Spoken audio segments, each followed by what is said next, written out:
Schizophrenia is a psychotic disorder, meaning people with this diagnosis sometimes lose contact with reality. They find it difficult to tell the difference between real and imagined experiences and might not seek help as they lack insight on their condition, or their condition is preventing them from seeking help because, let's say, they experience negative symptoms such as social withdrawal that prevents them from seeking that help because they don't want to meet other people.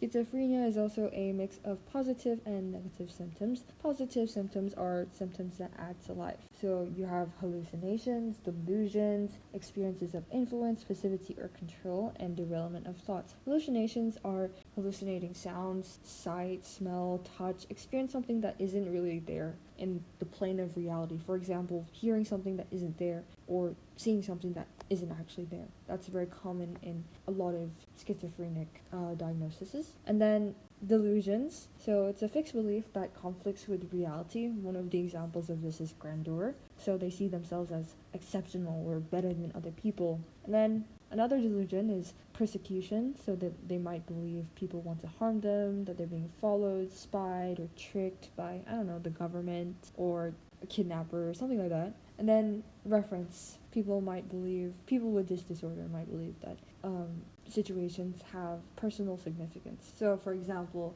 I think this experience would be very similar to Final Destination, where, if you've ever seen that movie, where people would, the main cast would connect the dots between events happening around them to their point of death. And I think that's very similar to what a schizophrenic would feel on a day-to-day basis. Then you have experiences of influence, passivity, or control. So thought withdrawal, the feeling that thoughts are being removed from their head. Thought insertion, belief that thoughts are being implanted. Thought broadcasting, the belief that thoughts are being transmitted. And so they might believe that there's a higher power or a government or aliens that are trying to take away or insert thoughts into their head. This is how you can get some schizophrenics that believe in conspiracies like the world is flat, or you'll have anti-vaxxers and stuff like that. Then you have derailment of thoughts. I spelt it wrong here. Derailment of thoughts. Derailment. Derailment of thoughts. I thought it was a negative symptom, but according to the book, it is a positive symptom. I still don't know why though. A negative symptom is a symptom that subtracts from daily life. So something that we will have, but they don't. As regular people, we will have it, but people with this disorder, they might not have. Might not experience emotional highs and lows. Abolition. They might not be able to carry out goal-oriented tasks. Alogia or whatever. Lack of spoken language. Asociality, which is social withdrawal. And anadynia, which is the inability to experience pleasure. So these are the things, because the positive symptoms are so open, they reflect on the negative symptoms. Finally, we have the age of onset. So this is where symptoms of the disorder developed or are acquired.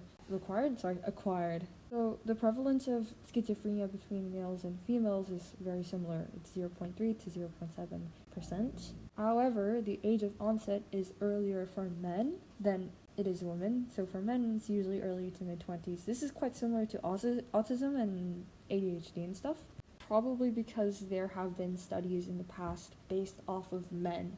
So the symptoms may be catered to men to begin with in the DSM-5 and the ICD-11. Anyway, for women, it's late 20s to 40s. Very commonly late 40s, late 30s. And it's rarely diagnosed to younger people, like less than 13, due to comorbidity. If you looked at the negative symptoms, the symptoms overlap a lot with depression. So it will be harder to find the right diagnosis. However, some cases, the diagnosis is a lot more obvious, such as in the case of Anisha et al., which is of a 14-year-old boy who had schizophrenia. Please share this with your psychology friends. I swear, do not gatekeep. These videos take so long. Like, I'm telling you, I'm taking 3 hours to draw and write all of this down and then record audio for it. So, yeah. Don't gatekeep, please.